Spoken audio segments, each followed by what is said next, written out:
Okay, so in this video, you're going to learn how to declutter your mobile phone and use it powerfully. So you're actually going to be set up for success. I'm going to cover 3 of the biggest things that you can do to your phone that will make the biggest change to how you use your phone and the space and how it actually works with your mind to power you through what you actually need to do and save you time and give you clarity and purpose. Coming up. What's up everybody, it's Andrew V. For those of you that do not know me, I'm a performance coach, mindset coach. I run a bunch of online businesses. I'm currently writing a book. I'm very into psychology and mindset, and I believe that everything that we want is achievable as long as you know how to use this. Now this week, we've been talking about space, time. How do you declutter your life? Now your mobile phone is one of the biggest portions of your space. Now sure, your mobile phone doesn't take up a lot, but if you've checked it out, the app screen time, or actually be able to see how much time you actually spend on your phone. And on average, for us human beings, anywhere between 2 to 4 hours is spent on your smartphone, sometimes more. Now that's 2 to 4 hours of you being in one room, in one space, in one place, but it's all here. And when I realized that, I decided, okay, well, I'm gonna have to start changing it, or I'm really gonna have to analyze the space that is on my phone. And how do I organize it in a way that actually serves me so I can achieve what I want to achieve and have it work for me instead of against me? So in today's video, I'm going to cover the 3 major things that I brought into my life months ago that have made the biggest change to my productivity and how I use my phone. Let's get into it. Number 1. So you have a bunch of apps on your phone. The first instruction is go through every single application. If you haven't used it in the last month, it's got to go. Simple. If you haven't used it in the last month, it's been 30 days that it's been sitting there. Chances are, 99% chance, you're not going to use it. And if there's that little niggling, feeling that, I might use it, I might not use it, I might get rid of it. You can always re-download it, okay? If you haven't used it, get rid of it. If you've paid for it, get rid of it still, and you can re-download it anyway because it's already paid for, right? Haven't used it, get rid of it. When I did this personally to my phone, I got rid of about 80% of my apps, okay? Now that'll make a massive difference. Psychologically, that'll make a massive difference. Firstly, well, you're just not gonna have so much clutter on your phone. But also, you're going to realize what you do use and what you don't use. And the things that you do use, you'll actually be able to see now, and you'll be more, attentive to those apps. They're apps that you actually use, and you use them efficiently, non-efficiently, but at that point, you're going to be really clear with your phone that all your real estate on your phone is you do use once a month. So that's step 1. Step 1 is go through every single one of your apps. If you haven't used it for a month, get rid of it. Caveat, some people, we get attached to stuff, right? We get really attached to stuff and they're like, oh no, but I'll use it once every 6 weeks or once every two months. Cool. Create a folder, call it least used apps. Every app that you use less than once a month, put it in that folder. Simple, right? That's if you're one of those people. I suggest not to, but if you're one of those people, do that. Cool? That's step 1. Step 2. Now, I used to be a person that loved having lots of apps because you could just continue swiping and you just had pages and pages of colorful, pretty pictures and no. Right? My partner at the time, she had everything in folders. And I stood there and I was like, folders. I can't even see what's in the folder. How am I meant to be able to see? This is hard to find, etc. Then I let my ego go and I said, okay, let's try this folder thing out. Changed my life, right? So, step number 2, instructions, is categorize every single app into its individual folder. So, if you've got, for example, social media, that will be one folder. If you've got photo editing apps, that'll be another folder. If you've got news apps, that would be another. Basically, however and whatever apps you use, categorize them into folders. Now, caveat to this, a lot of people will just, create 4 folders and put everything in there. It's not going to work really effectively. I don't know how it is on a Samsung phone, but I can say how it is on an iPhone. And when you've got a folder, you can actually see the first, I think, 6 or 9 apps. So what I suggest is in your folder, do not put any more apps than there is that you can kind of view on that little screen of the apps.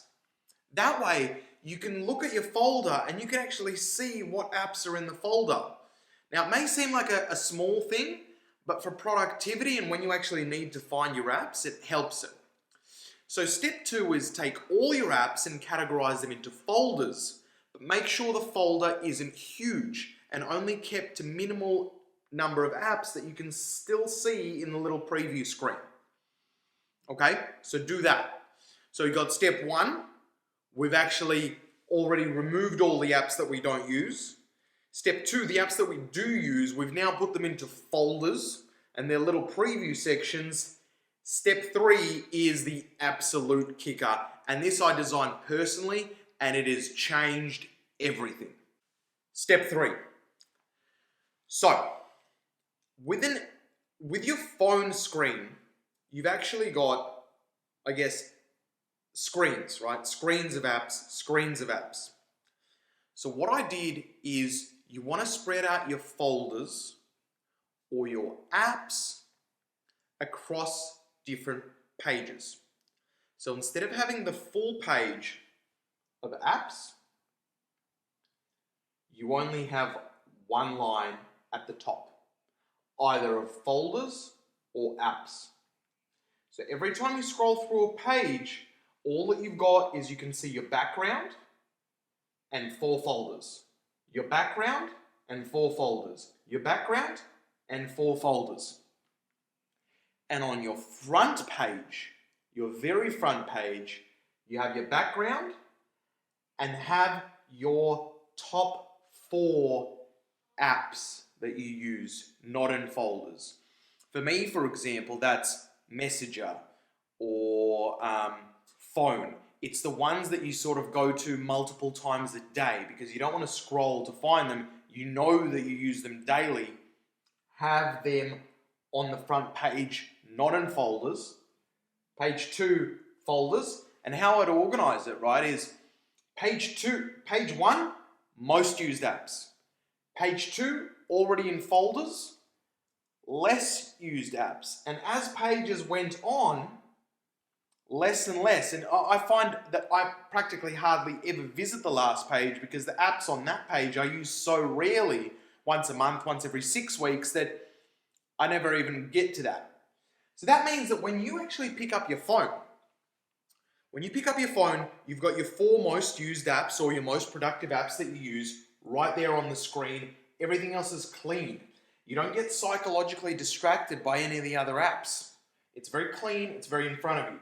Then you got next page, if you have some folders, this is the stuff that you use occasionally but you still use, but again, it's not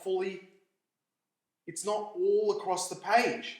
Because remember, if you had a look at yesterday's video, you want to make sure that your space has minimal stuff there. Psychologically, the less stuff your brain has to focus on, the more clear and the more vision it has on the stuff that is in front of it. So I'm going to recap everything. Step 1, go through your apps. Rule of thumb, if you haven't used it in a month, get rid of it. Okay, if you've got attachment issues, I have attachment issues, get rid of it. Just get rid of it. You can re-download it. It's okay. You can do it. Get rid of it. You got rid of the apps. Now, stage 2. You've got the apps, categorize them. put them into folders, right? So we've taken a lot of apps and put them into folders. So we've actually even minimized the real estate again. I would say your top 3, 4 apps that you use all the time, you don't need to put into folders. Then you spread out your apps and folders over the pages. First page, what you use the most. Second page, less. Third page, less. So on and so forth. If you apply those 3 steps to your phone and give it 1 week, just give it 1 week of trying that with your phone, and come back to me and tell me that it didn't transform your relationship with your phone. I'll do a dance or something naked or something. Like, really, it'll change your life. It'll really make a difference. You know, you've got to think that your mobile phone, if you're using it 2 to 4 hours a day, it's important. It's going into your brain. Visually, a lot of the stuff that's going in there is important. So what you want to make sure is you want to make sure that what you do have there is really clear, really concise, and you want to shift the relationship from your phone working against you to your phone working for you. So that's how you really optimize your real estate for your phone. Now, I'm writing a book on the psychology of weight loss. I'm trying to get shredded at the moment, and I'm vlogging this every day. I'm doing mindset, tips, tricks, little gold nuggets about really everything, because it applies to business, it applies to health, wealth, relationships, the whole lot. As I go through the experiences, as I go through the challenges, I share this with you. I hope you got some value out of this today. Subscribe to the videos, like the video, comment. It helps the engagement and also lets me know what works, what doesn't. I want to make sure that this serves you. My mantra is dare to dream, because you've got to dare to dream. And then when you've got that dream, choose to believe. Choose to believe in your dream. And then do the work. Dream, believe, do. Andrew V, signing out.